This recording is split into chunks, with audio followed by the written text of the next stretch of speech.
तो हमारे भगवानों का नाम ले लेकर जिस तरीके से नफरत हो रहा है और जिस तरीके से पाप हो रहा है, आप हमारे भगवान का नाम लेकर अगर कर रहे हैं तो इससे बड़ा पाप नहीं है। मैं एक हिंदू होने के नाते मैं पागल हूँ। जैसा कि आपने देखा, आज का वीडियो काफी धमाकेदार होने वाला है, इसलिए वीडियो को अंत तक आप जरूर देखें। यदि चैनल पर नए हैं तो प्लीज चैनल को सब्सक्राइब भी करें और वीडियो जरा सा भी पसंद आए तो वीडियो को लाइक भी करें। तो चलिए देर न करते हुए वीडियो की शुरुआत करते हैं।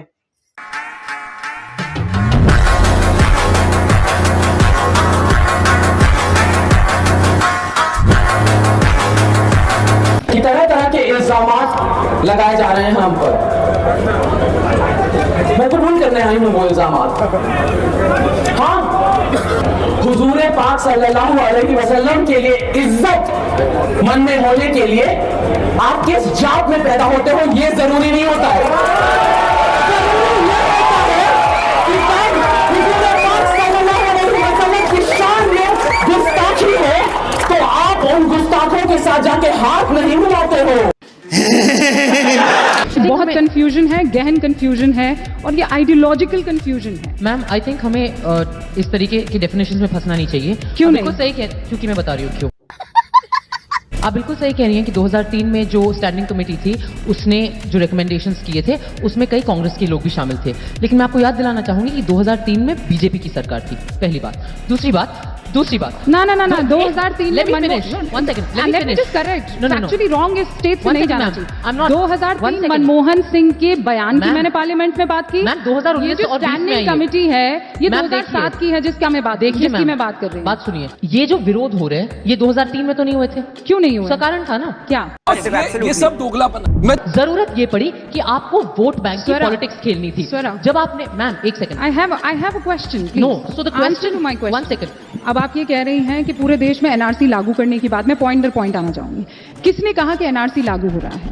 एनपीआर सिटीजनशिप को लेकर नहीं है, एनपीआर सेंसस को लेकर है, वो नागरिकता को लेकर नहीं है। आप क्यों कंफ्यूजन फैला? मैम एनआरसी जी नहीं, हमें नहीं इंटरेस्ट है बार बार नए नए कागजात बनाने का।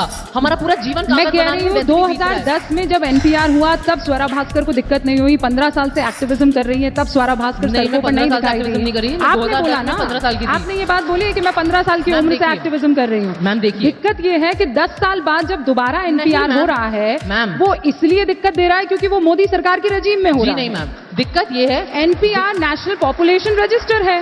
मैम देखिए, दिक्कत ये है कि एनपीआर जो है वो ऐसे हवा में थोड़ी ना एनपीआर की बात शुरू हो गई। बात कैसे शुरू हुई मैं वही आपको कह रही हूँ। शुरुआत होती है गृह मंत्री NPR is a regular process. Would you like me to answer your question or you want to just keep that topic? नहीं, मैं सिर्फ आपको समझा रही हूँ। नहीं समझाइए मत आप मुझे, मैं एनआरसी पढ़ी क्यों? एनपीआर मत कीजिए ना। आप मुझे मत एनपीआर समझाइए। डिफरेंट है, आप मेरा जवाब एनआरसी डिफरेंट है, मैम। सीएए डिफरेंट है। मैम आप बिना संदर्भ के ना ये बहुत बेहतरीन तरीके से हम जो है चीजों को भटकाते हैं। कोई भी जो भी व्यक्ति साउंड माइंड में होगा वो इसके पक्ष में तो कह ही नहीं सकता है, चाहे कितनी भी वो स्वरा भास्कर टाइप्स हो। मगर स्वरा भास्कर को भी 5 बार तो सोचना पड़ेगा। फिर वो बोलेगी कि देखो जी ये हिंदू, ये बड़ा फैशनेबल है। मतलब हाथ में वाइन का ग्लास लेके बीच में लेट करके ये बोलेंगे अच्छा महिलाओं के ऊपर अत्याचार हो रहा है। ये कैसे कैसे लोग रहते हैं यार यहाँ पर। तो वही है, थोड़ा सा वाइन बीच में पी लेंगे, बोलेंगे हाँ थोड़ा वाइन पी लेती हूँ। हाँ, ये हिंदू में कोई फर्क नहीं।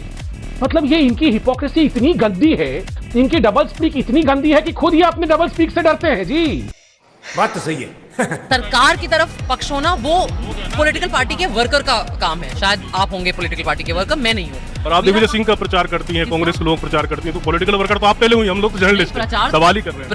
प्रचार तो नागरिक भी कर सकता है, क्योंकि जर्नलिस्ट नहीं कर सकता, जर्नलिस्ट तो बोल भी नहीं रहे यहाँ। जर्नलिस्ट का काम प्रचार करने का नहीं है। नहीं है ना, तो किसने किया? आप प्रचार आपने आरोप लगाया, नहीं तो बहुत आसान होता है आरोप लगाना। देखिए सर, आरोप की बात नहीं है। जो अच्छे मुझे कैंडिडेट लगे, मुझे जो लगा कि जो नेता काम करेगा लोगों के लिए उस पर्टिकुलर क्षेत्र में, उस कॉन्स्टिट्यूएंसी में, मैंने उनके लिए प्रचार किया। इनमें एक भी ऐसा कोई लगता नहीं कभी बीजेपी का तमिलनाडु से लेकर जम्मू कश्मीर का। बीजेपी को हमारी जरूरत थोड़ी ना है सर। बीजेपी के पास इतने वरिष्ठ, आपको तो कांग्रेस की जरूरत नहीं, आपकी जरूरत तो कांग्रेस को भी नहीं, लेकिन वो तो वहां तो जाती हो आप।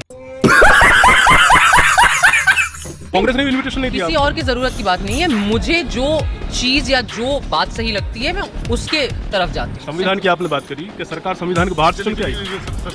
सर आप ऐसा क्यों प्रतीत कर रहे हैं कि मतलब मैं यहाँ बैठ के इस देश के ना मैं इस देश का राजा हूँ ना रानी हूँ। आप जिन लोगों को हमारी जनता ने चुन के इतनी बहुमत में वोट दिया ना, ये जो है उनकी तरफ कर उनकी तरफ भी काफी है मैडम, उनकी तरफ भी। Thank you. देख रहा लड़की गैर मुस्लिम है और लड़का मुसलमान है।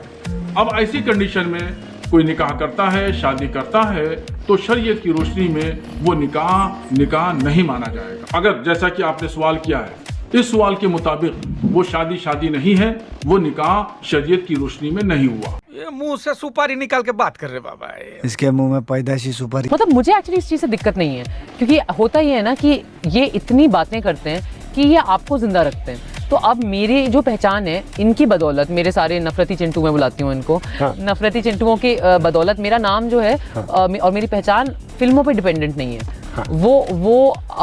मैं फिल्म करूँ ना करूँ, मैं न्यूज़ में रहती हूँ, मेरी पहचान बनी रहती है।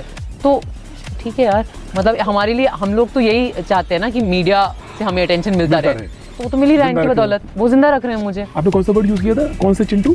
नफरती चिंटू। नफरती चिंटू। तो नफरती चिंटू जो है वो लोग कौन है? मुझे क्या पता, मैं थोड़ी ना उनके मतलब हैं वो लोग। अक्सर मतलब मैं ये ज़रूर कहूँगी कि एक वक्त था जब उन सबके नाम के आगे मैं भी चौकीदार लिखा हुआ रहता था। ये मैंने नोटिस किया था। अक्सर जो मुझे गालियाँ पड़ रही थी वो चौकीदारों से पड़ रही थी। आजकल तो अब मुझे नहीं पता कौन है वो। आप जिस किस्म की भाषा में बात करेंगे, आप उसी किस्म की भाषा में वापस जवाब भी पाएंगे। कन्याकुमारी से कश्मीर, मणिपुर से मुंबई तक चले जनता के मन की बात सुनने। बहुत सारे ऐसे राजनेता हैं जो अपने मन की बात सुनाते रहते हैं हमें, जहाँ पे कोई भेदभाव नहीं है कि इन्होंने क्या पहना है, मैंने क्या पहना है, मैंने बिंदी लगाई, इन्होंने नहीं लगाई, ये क्या खाती है, मैं क्या खाती हूँ। ये सब छोड़ के हम सब हिंदुस्तानी हैं जो हमारे भगवानों का नाम ले लेकर जिस तरीके से नफरत हो रहा है और जिस तरीके से पाप हो रहा है, आप हमारे भगवान का नाम लेकर अगर कर रहे हैं तो इससे बड़ा पाप नहीं है। मैं एक हिंदू होने के नाते झूठ बोल रहा है। ये सरकार का कंसर्न सिर्फ अपनी सत्ता है और अपनी कुर्सी है और अपनी मार्केटिंग करना और फालतू के झूठ फैलाना है। कोई सेंस है इस बात की? आपको हमारी वीडियो कैसी लगी कमेंट के माध्यम से आप जरूर बताएं और साथ ही साथ हमारे चैनल को सब्सक्राइब करें। मिलते हैं नेक्स्ट वीडियो में, तब तक के लिए वंदे मातरम।